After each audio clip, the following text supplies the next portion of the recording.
Bonjour à tous, je vous invite à vous abonner à cette chaîne, à aimer, à partager, à commenter ces vidéos, c'est très important. C'est une manière de nous soutenir. Merci à vous tous. Et aujourd'hui, c'est Valentin Schirmer qui est avec nous. Bonjour Valentin. Bonjour Clémence. Valentin qui est membre de l'équipe de la ligne droite, ça vous le connaissez bien, mais qui est également rédacteur en chef de l'Étudiant Libre et l'Étudiant Libre qui sort son nouveau numéro. Absolument, sur le politiquement correct, écrit, ça fait un très très bon lien d'ailleurs avec Régis Le Sommier, et, un numéro qui est donc centré sur la bien-pensance, le politiquement correct, la pensée unique, avec des entretiens avec Mathieu Bock-Côté, que je ne présente plus, Jean-Baptiste Noé, rédacteur en chef de Conflit. On essaye de brosser un aperçu de ce que peut avoir comme influence ce politiquement correct dans la société et sur les intelligences collectives.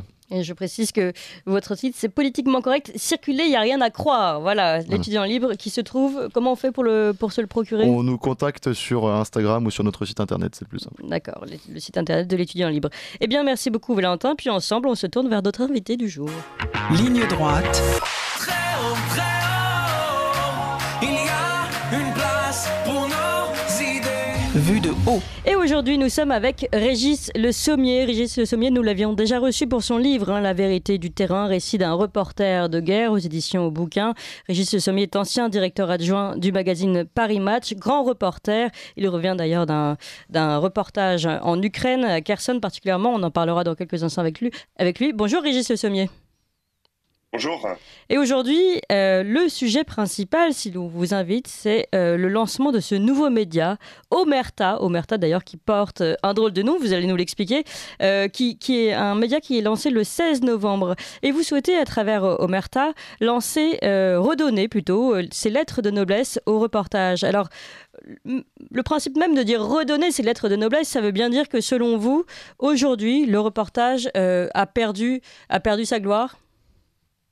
Bah écoutez, c'est un constat d'ailleurs, d'abord qui m'a fait créer Omerta et m'associer avec d'autres pour essayer justement de refaire du reportage, ou en tout cas de continuer à en faire, parce que moi j'en ai fait depuis 25 ans, hein, vous avez rappelé ma carrière à Paris Match, voilà, c'est les fondamentaux dans lesquels j'ai été bercé, nourri pendant des années, et qui aujourd'hui me paraissent mis à mal. Alors, ils sont pas mis à mal pour des raisons exclusivement politique, même si c'est vrai que il existe un certain nombre de sujets difficiles à aborder, il y a des endroits difficiles à pénétrer dans le monde, ou des choses qu'on peut s'interdire, s'auto-censurer, ça existe. Mais c'est plus par moi je trouve une évolution que j'ai constatée du métier de journaliste, qui est passé justement du reporter, de celui qui va et qui reporte une situation, qui raconte ce qu'il a vu, ce qu'il a ressenti, les gens qui témoignent, qui fait témoigner les gens qu'il a rencontrés sur place,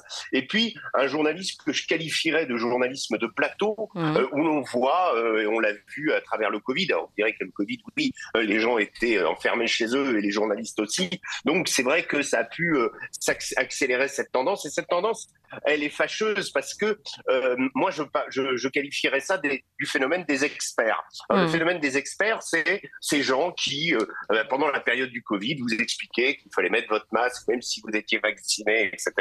Ils s'y connaissaient plus que même des toubibs, et tout à coup, l'actualité étant passée à autre chose, eh bien ils deviennent experts de la Chine, maintenant experts de l'Ukraine, le tout avec des qualifications qui ne correspondent absolument pas à quoi ils croient en plateau. Alors, que ce phénomène-là existe, que ce bavardage soit nécessaire dans une démocratie, j'en conviens, mais moi, d'un point de vue journalistique, c'est là où Omerta se situe. Eh bien, nous, notre promesse éditoriale, c'est d'aller sur place. C'est-à-dire, quand on parle d'un sujet, on ne fait pas simplement que de dire oui, on a cette opinion, il faudrait qu'il y a qu'un faucon. Non, on va sur place, on essaie de parler autant que possible à toutes les parties, ce qui est souvent difficile aujourd'hui, surtout les conflits. Bon, ils ont toujours été extrêmement polarisés, mais aujourd'hui il y a une sorte d'acharnement qui peut exister, notamment. Voilà, oui, et puis d'acharnement qui peut, en fonction des points de vue des uns et des autres, exister sur les réseaux sociaux. Il y a une forme de dictature des trolls sur les réseaux sociaux. Vous pouvez être agressé verbalement par l'écriture. Pour un point de vue ou quelque chose que vous avez pu montrer. Et en fait, l'idée, c'est d'essayer d'aller sur place et de raconter ce qu'on a vu. Je vous donne un exemple tout simple qui est d'actualité.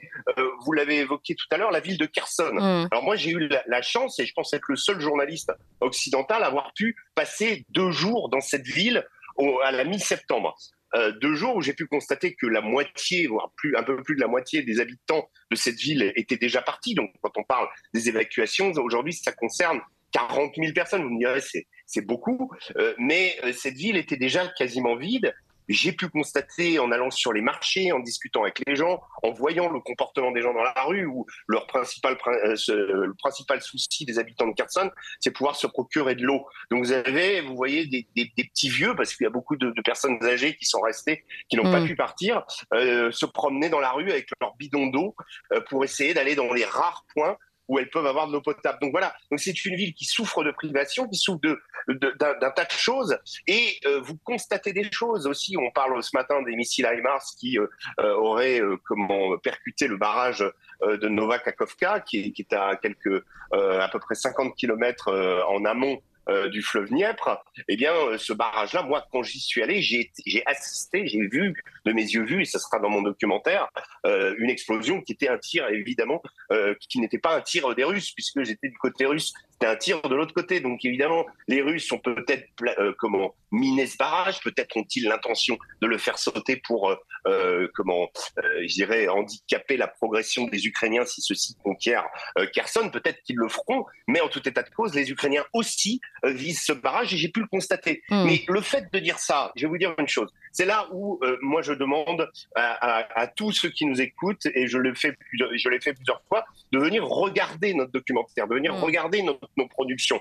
La question, c'est que on n'a pas encore sorti Omerta, et on a déjà des organes de presse dits officiels qui nous torpillent, qui nous accusent d'être pro-russes ou je ne sais quoi, d'extrême droite, etc. Des choses absolument hallucinantes, et qui surtout d'un point de vue journalistique est une aberration complète. C'est-à-dire vous condamnez un média, ou vous condamnez qui n'est pas encore sorti. Donc c'est là où mentalement il y a un problème, et c'est là où nous on veut briser l'Omerta. Et c'est pour ça qu'on s'appelle Omerta. Voilà, vous avez répondu à notre première question. Alors, je voudrais juste réagir, et ensuite je donne évidemment la parole à Valentin aussi, qui a beaucoup de questions. Mais puisque vous parliez de votre expérience sur le terrain et des tirs qui venaient non pas de la Russie mais de l'Ukraine, je me rappelle que vous aviez également évoqué, si bien de le rappeler maintenant, vous étiez autour de la centrale nucléaire de Zaporijjia. Et là aussi, vous aviez remarqué que des tirs arrivaient du côté ukrainien. Et voilà, sans prise de parti, il suffit juste de constater les choses, et ça fait partie de votre travail. Oui, c'est suffisant juste de constater les choses aussi pour consécutivement être accusé de faire la propagande de l'autre camp. Ce qui n'est absolument pas vrai. C'est là où c'est important de regarder ce documentaire, parce que ce que je constate aussi dans le documentaire, j'ai l'occasion, vous savez, quand on va à la fois du côté ukrainien, parce que j'y suis allé aussi en avril, j'ai fait déjà un reportage, comme du côté russe, on est évidemment extrêmement encadré. On n'a pas une liberté, d'abord parce que c'est un champ de bataille. Accompagné, comme on dit gentiment. Donc vous êtes accompagné. Voilà, exactement. Mais il y a moyen parfois d'échapper, et ce qu'on a pu faire pour Energodar, qui est la ville sur laquelle se trouve cette fameuse centrale, c'est d'aller discuter avec les habitants. Et là, on était tout seuls. J'étais avec mon traducteur, et on a pu parler à des gens, à des jeunes qui étaient là. Certains ont refusé de nous parler, d'autres nous ont parlé, nous ont raconté ce qui se passe, nous ont raconté les bombardements. Ils n'ont pas dit il y a que les Ukrainiens qui bombardent d'ailleurs. Et ce que j'ai constaté moi, de l'autre côté, c'est que ce sont des soldats russes qui gardent l'entrée de la centrale avec des sacs de sable, des positions fortifiées autour de la centrale. Et vous dites que c'est quand même complètement dingue d'avoir des positions de tir à côté de cette centrale, alors qu'on est à 150 mètres du premier réacteur. Et ça, je le montre à l'image, si vous voulez. Donc d'un côté, vous avez en effet des Ukrainiens qui, depuis l'autre côté du fleuve, visent en partie la centrale, mais aussi la ville d'Energodar, qui est à peine 1 kilomètre du site donc des nucléaire. Civils. Et puis, voilà, et donc des civils, et puis des civils en tout cas, on appelle ça, vous savez, les Américains avaient inventé ce terme dommage collatéral. C'est un peu ce qui se passe. Et puis là, vous avez des soldats, les Russes auraient pu faire un effort de mettre mettre une sécurité. Non, ce sont des militaires russes qui tiennent le site. Donc voilà, donc là vous êtes avec les deux parties qui jouent évidemment un jeu extrêmement dangereux autour d'une centrale qu'il faut le rappeler à nos auditeurs, est quand même la plus grande centrale d'Europe, avec 6 réacteurs, 1300 MW par réacteur. Enfin bref, c'est un 20e, non, pardon, 20% de l'électricité de toute l'Ukraine. Donc voilà, donc on joue autour d'un site dans un pays où là encore une fois, quand on va sur place, l'administrateur, je me souviens maintenant de cet épisode-là, on le fait parler aussi dans le documentaire, la personne qui dirige l'entité administrative d'Energodar est un administrateur qui a été nommé par les Russes. Alors on l'interviewe, et puis au bout d'un moment, il nous dit « Ah ben mon père, moi, ça me touche le nucléaire parce que mon père a fait partie de ceux qui ont fabriqué le sarcophage de Tchernobyl et il en est mort. » Voilà. Et vous imaginez dire quand même, c'est complètement dingue d'avoir été nommé administrateur d'un site nucléaire qui est menacé par des bombardements alors que votre propre père est mort au moment de Tchernobyl. Et du coup, on regarde ça avec horreur. On se dit, déjà, il y a eu cette centrale en 2006 qui a failli contaminer la Biélorussie, l'Ukraine. S'il n'avait pas fait le soubassement en béton, le cœur nucléaire se serait enfoncé dans la nappe phréatique et aurait contaminé tout le pays, rendant l'Ukraine et la Biélorussie interdite à toute population pendant plusieurs siècles. Et ça aurait pu être encore pire. Donc, ils ont réussi à le faire, mais ils ont sacrifié des hommes qui, évidemment, ont été contaminés. Et le propre père du type qui administre aujourd'hui la zone d'Energodar où se trouve la centrale. C'est complètement dingue. Donc ça, il faut aller sur place pour voir ça. Si vous voulez, vous pouvez pas le voir de loin. Alors, vous pouvez avoir un avis. Hein. Le problème, c'est aujourd'hui, il y a beaucoup trop d'avis et pas assez de faits. Et c'est ça pour ça qu'on tente l'aventure d'Omerta. Valentin Schirmer. Oui, effectivement, c'est très intéressant et vous avez justement rappelé qu'on a énormément d'opinions et très peu de faits pour les étayer aujourd'hui, et ça montre vraiment un discours, une dimension très religieuse en fait de cette pensée unique, de cette bien-pensance qu'on peut qualifier, qui est présente sur les plateaux télé. Et qui surtout tend à décrédibiliser les opposants et ceux qui pointent simplement la réalité de manière extrêmement morale et jamais appuyée sur les faits. Et d'ailleurs, vous avez parlé de ces médias qui vous ont dénigré juste avant même que vous ayez pu lancer votre média, qui sera lancé dans 10 jours. Et Libération parle de votre média comme centré sur les obsessions habituelles de l'extrême droite. C'est-à-dire qu'on a un discours qui est extrêmement psychologisant et en fait c'est complètement voilà, c'est sur des faits moraux. Il n'y a jamais de faits et de réels qui viennent corroborer ce que ces gens disent. Non, oui, là-dessus, j'ai pas grand-chose à répondre, si ce n'est que Libération, comme souvent, se noie dans le ridicule. De toute façon, je me demande à quoi sert ce journal s'il fait encore du reportage aujourd'hui. En tout cas, ce que je sais, c'est qu'il est grassement financé par les subsides publics. Donc voilà. Donc là, de ce point de vue-là, il n'accomplit pas une mission d'intérêt où il informerait les gens réellement, puisqu'ils ne vont pas chercher l'information, ils ne sont même pas allés voir nos documentaires. Ils auraient pu attendre le 16 novembre et ensuite dire « Ah oui, on a noté, d'accord ». Là, j'aurais dit « Ok, voilà, vous avez votre opinion, vous voulez nous exécutez-nous, mais au moins jugez sur pièce. » Et pour ce qui est de ces obsessions de thèmes régaliens, oui, il y a des thèmes régaliens qu'on va aborder parce que la société, elle est aujourd'hui très fracturée, elle est aujourd'hui extrêmement violente. Donc, on est des observateurs de cette société. Mais je conseille en tout cas à Libération de regarder notre documentaire réalisé par Amélie Menu sur les transgenres. Voilà, si on trouve que c'est quelque chose d'extrême droite, ou des transgenres nous parlent, ou des médecins nous parlent, on parle justement du problème de la transidentité qu'on aborde de fond et pour laquelle on interviewe et des experts et des gens qui sont dans ces mouvements. Je ne vois pas où est une quelconque orientation politique.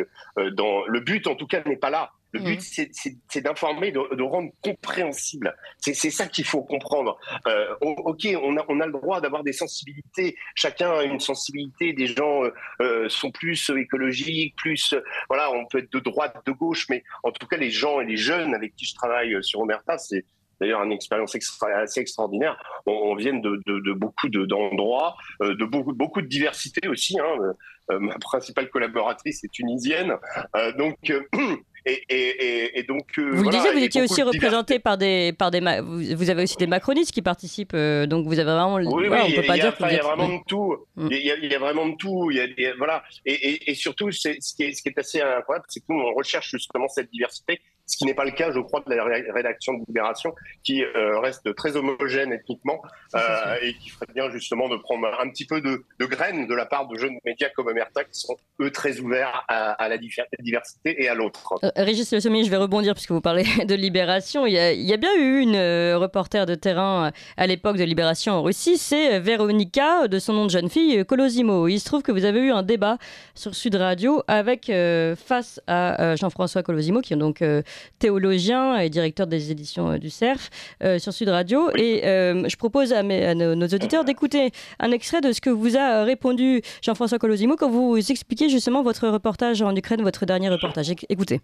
Côté ukrainien, où je suis allé en avril, puisque j'ai fait un reportage avec les volontaires français qui allaient accompagner, qui allaient rejoindre l'armée ukrainienne pour combattre. Donc j'ai vu les deux camps, j'ai vu l'état d'esprit des deux côtés. J'ai passé 10 jours en Ukraine et là j'ai d'y passer 3 semaines. La vraie question que je me pose quand je vois ça, c'est de me dire, voilà, aujourd'hui, en fait, ce dont je me rends compte, c'est que dans une guerre comme ça, il y a des gens qui sont motivés pour faire cette guerre, mais les 3/4 des gens, en fait, font avec ce qu'ils ont, font avec une situation qui ne leur a pas été, et ça, ce n'est pas voilà, ils font avec les moyens du bord. Quand on parle de Kherson aujourd'hui en disant on déporte les gens de Kherson, non, on déporte pas des gens qui sont majoritairement pro-russes et qui en majorité soutiennent cette invasion. Je ne me base pas sur une posture morale ou sur quelque chose qui aurait été qui m'aurait été donné a priori. Je vais voir ces gens, je suis journaliste, ça fait 25 ans que je fais ça, j'ai quand même un petit peu de choses pour me dire, oui, s'il y a une seule personne ou si c'est les Russes, vous savez avec les Russes, comme vous les connaissez bien, il y a toujours... Vous avez vu ce que vous avez vu, je pense que ça n'apporte pas grand-chose à la réalité de la situation. Voilà. Vous avez vu ce que vous avez vu. Je pense que ça n'apporte pas grand-chose à la réalité de la situation. C'est tout. D'un seul coup, il balaye d'un revers de manche tout le travail du reportage depuis le début de la naissance du reportage, du journaliste. Ça sert plus à rien de partir en reportage si on nous dit ce que vous avez vu n'apporte rien à la critique de la situation. C'est terrible d'entendre des choses comme ça, et j'étais en effet très émotionnellement touché par ce débat, parce que d'abord il y a un respect à avoir. Enfin, je sais pas, moi je suis pas du tout du genre à me victimiser, etc.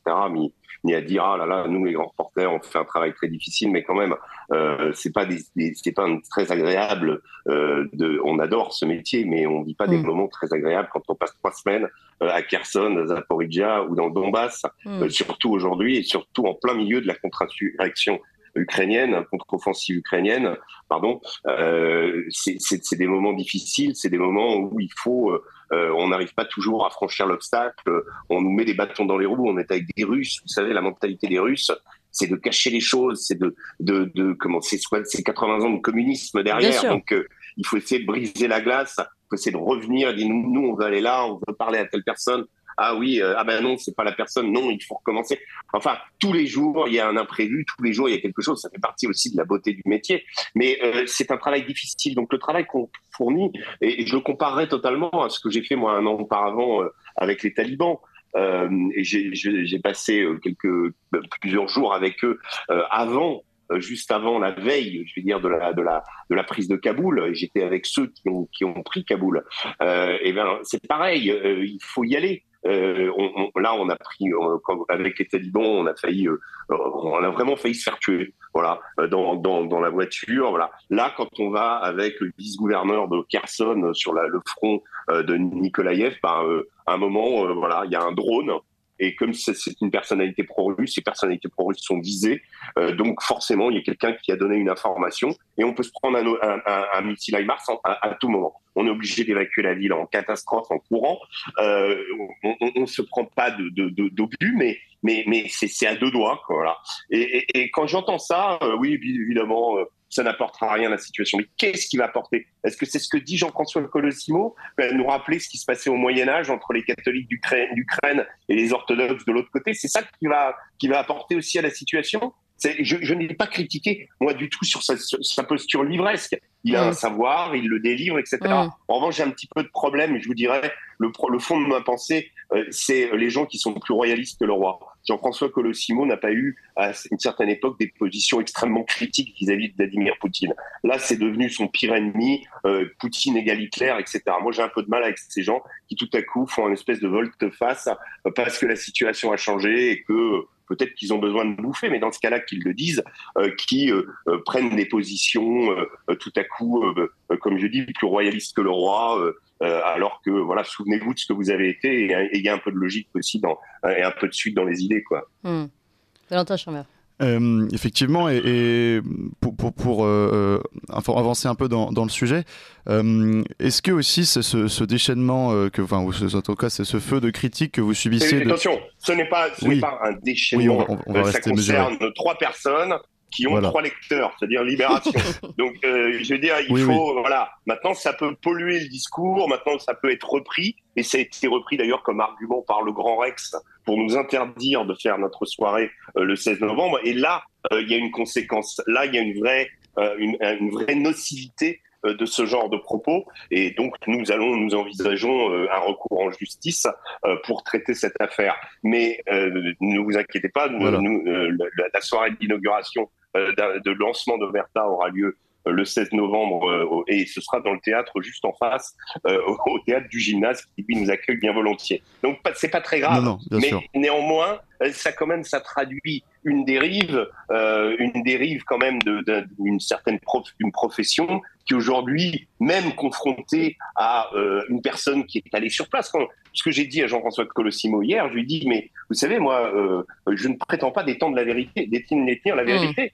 D'ailleurs, il m'arrive d'aller dans certains endroits. Moi, je vous avoue que j'ai été surpris par le fait que c'est une partie du documentaire, que les dirigeants pro-russes, y compris les Ukrainiens pro-russes, sont visés et que la résistance ukrainienne est extrêmement efficace. Je le montre dans le documentaire. Je rencontre Tatiana Tomilina, qui est la rectrice de l'université de Kherson. On passe une demi-heure avec elle dans son bureau. 2 jours plus tard, bombe chez elle. Et aujourd'hui, elle est entre la vie et la mort. Voilà, la réalité des dirigeants pro-russes dans les zones occupées aujourd'hui. Donc ça, je vais le montrer. Si j'étais pro-russe, mais je montrerais pas ça. Je montrerais une liesse de la population acclamant ses leaders, etc., etc. Bon, moi, c'est pas ça. Je suis pas stalinien. Je suis pas. Je montre la réalité. Voilà. Et ce que je veux dire, c'est que en allant sur place, on ne détient pas tout. On ne saura pas toute la vérité, on peut nous mentir, on peut parfois se tromper, mais en allant sur place, j'ai la prétention de dire qu'on en sait un tout petit peu plus qu'en n'y allant pas. On continue, Régis Le Sommier, d'en parler. Vous êtes donc directeur de la rédaction de Omerta qui se lance officiellement le 16 novembre. On fait un rapide point sur les informations, on vous retrouve juste après. Ligne droite. Très haut, il y a une place pour nos idées. Vue de haut. Notre invité aujourd'hui est Régis Le Sommier, auteur, et vous l'aviez déjà entendu ici, chers auditeurs, de ce livre La vérité du terrain, récit d'un reporter de guerre aux éditions Bouquin. Et puis désormais, Régis Le Sommier présente ce nouveau média qu'il lance et dont il sera directeur de rédaction, Omerta, lancement officiel le 16 novembre. Régis Le Sommier qui est également ancien directeur adjoint du magazine Paris Match et grand reporter. Alors, Valentin Schirmer, vous souhaitiez poser une question? Oui, non, j'avais utilisé le mot déchaînement. C'est vrai que ça me donne beaucoup trop d'importance à ces gens qui critiquent ce lancement de médias. Mais est-ce que ces critiques que vous subissez ne sont pas aussi liées au fait que vous êtes financé par les gens qui vont vous regarder, c'est-à-dire des spectateurs concrets, et vous n'êtes pas financé par des subventions publiques. Et donc ça vous oblige à une responsabilité et en plus ça vous garantit une liberté éditoriale, ce que n'ont pas ces gens-là. Donc est-ce que ça peut pas aussi venir de là, leur grande méfiance à votre égard? Oui, c'est possible. Moi, non, je pense que c'est plus de l'ordre, à mon sens, idéologique ou d'une entreprise qui s'est, je dirais, développé ces dernières années en ce qu'on appelle dans la police les bœufs carottes. Vous savez, c'est la police des polices, l'IGPN, qui, dès qu'il y a un incident, vont scruter ce qui a fait le bon. Eh bien, dans les médias, c'est développé aussi quelque chose où il y a des gens qui se prétendent journalistes, qui ont des cartes de presse et qui n'ont comme objectif uniquement de scruter, de regarder ce que font les autres journalistes. Alors, quand ils le font bien, ça peut donner des choses intéressantes, parce que ça peut permettre de raconter ce qui se passe dans la vie des médias et quelque chose de tout à fait digne d'être étudié et d'être reporté et d'être expliqué. Mais il y a aussi une tendance, je dirais, de dire voilà, là ça c'est bien, ça c'est pas bien. Et il y a une petite musique comme ça qui s'est développée toujours avec les mêmes anciennes. Voilà, et c'est surtout ça, c'est surtout cet esprit-là qui me paraît délétère, parce que si vous voulez, l'objectif n'est pas de vous faire de vous faire disparaître physiquement, mais de vous tuer socialement. Mais sinon, c'est exactement le même état d'esprit que ce que je peux moi parfois côtoyer dans certains pays, comme dirait Emmanuel Macron, illibéraux ou dictatoriaux, c'est-à-dire une mise sous cloche de la presse, c'est une dénonciation, une capacité de délation. Et cette capacité de délation, malheureusement, elle existe en France et elle s'illustre par ce genre de personnages qui finalement font exactement la même chose que dans les dictatures, c'est-à-dire de dire vraiment, voilà, de montrer du doigt l'ennemi, d'essayer de le voilà. Et c'est exactement le même état d'esprit. Pour moi, c'est absolument détestable. Je voudrais vous demander, Régis Sommier, parce que juste avant cette pause sur les informations, vous nous avez dit finalement, je pense tout de même qu'en allant sur le terrain, on détient un petit peu plus de vérité qu'en restant sur un plateau, ce qui semble tout à fait légitime.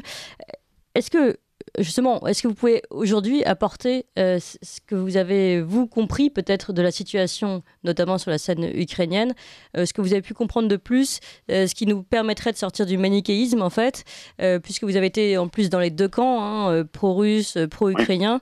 Je me rappelle à l'époque, vous nous avez parlé de votre expérience du côté ukrainien, où vous aviez entendu, je crois que c'était un officier américain qui, je sais pas, officier depuis un moment. Donc voilà, quels sont, selon vous, les éléments que vous avez pu sortir et qui permettent de dépasser un peu le débat qu'on entend en France? Écoutez, si vous voulez, moi, il y a une capacité, voilà, il y a une observation d'une situation qui est que de ce que j'ai pu vivre, voir, observer dans cette partie, pendant cette guerre, depuis février, puisque j'ai fait en fait en réalité 3 reportages sur cette guerre. J'en ai fait un aussi au tout début, dans les premiers jours de la guerre, avec les Rafales français sur une mission d'observation où j'étais à bord d'un avion ravitailleur qui ravitaillait justement ces Rafales, qui assurait en fait la permanence de l'OTAN à la frontière polonaise avec la Biélorussie en face et l'enclave de Kaliningrad. Donc un moment de tension extrême. Et là, j'étais avec les aviateurs français. Donc j'ai une vision, je dirais, de plusieurs multipartites, points de vue, voilà, sur cette guerre immense. Je pense qu'il faut la considérer comme elle est, c'est-à-dire comme une guerre, je dirais, où il y a 2 camps.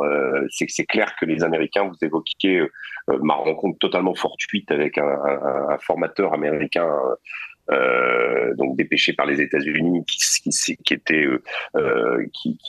décrit devant moi comme étant le responsable de la sélection et de l'encadrement des volontaires étrangers dans l'armée ukrainienne. Donc c'est une guerre dans laquelle finalement les 2 camps, c'est un bouleversement du monde, c'est un bouleversement de l'équilibre mondial qui s'est produit le 24 février à l'initiative de la Russie, il faut toujours le rappeler. C'est la Russie qui a été l'agresseur, mais néanmoins, jamais l'armée ukrainienne n'aurait pu tenir simplement par son nationalisme très respectable et sa volonté de combattre pour son pays. Évidemment, les Américains forment l'armée ukrainienne depuis 2014. L'aide de l'Occident a joué de façon considérable, ce qui est aussi un des constats que je fais en allant pendant ce reportage, c'est l'efficacité redoutable des missiles, notamment en particulier des missiles Arch et des missiles HIMARS, sur les installations russes, sur les radars de détection qui aident la défense antiaérienne, qui ont été pulvérisés, dont un certain nombre ont été pulvérisés par ces missiles, ou les HIMARS qui ont une précision redoutable, qui peuvent cibler des personnes, cibler des monuments, le fameux pont Antonovski, si Kherson a autant de problèmes aujourd'hui, parce que en septembre, le pont Antonovski, qui était la principale ligne de ravitaillement de Kherson, a été rendu inutilisable. Donc, depuis, les Russes utilisent un système de vacation par voie de barge qui traverse le Dniepr, mais c'est extrêmement compliqué à mettre en place. Et évidemment, il n'y a pas ce flot de marchandises qui pourrait ravitailler la ville. Donc tout ça, on constate sur le champ de bataille et sur les lignes de front en particulier, sur l'usage des drones, par exemple. Les soldats russes vous disent qu'ils ne creusent plus de tranchées. Parce que dès qu'ils creusent une tranchée à découvert, ils sont détectés par les drones et immédiatement il y a une frappe. Donc d'où le recours aux forêts, mais qui est aussi le cas des Ukrainiens. D'ailleurs, on se planque là où on peut, et l'élément végétal est encore plus important. Je me souviens d'avoir rejoint des Cosaques sur une ligne de front du côté de Zaporizhzhia, qu'on voit dans le documentaire, où on voit une forêt tout à fait banale. On est en véhicule à côté, puis on pénètre dans la forêt. En gros, on soulève une branche et il y a une armée derrière, avec là pour le coup des positions camouflées, des bivouacs, des armes, etc. Et quand on arrive à Novokarovka en allant sur la route vers Kherson, là il y a eu l'offensive ukrainienne et on voit très bien l'armée russe qui se planque, enfin les chars russes se mettre à l'abri sous les arbres.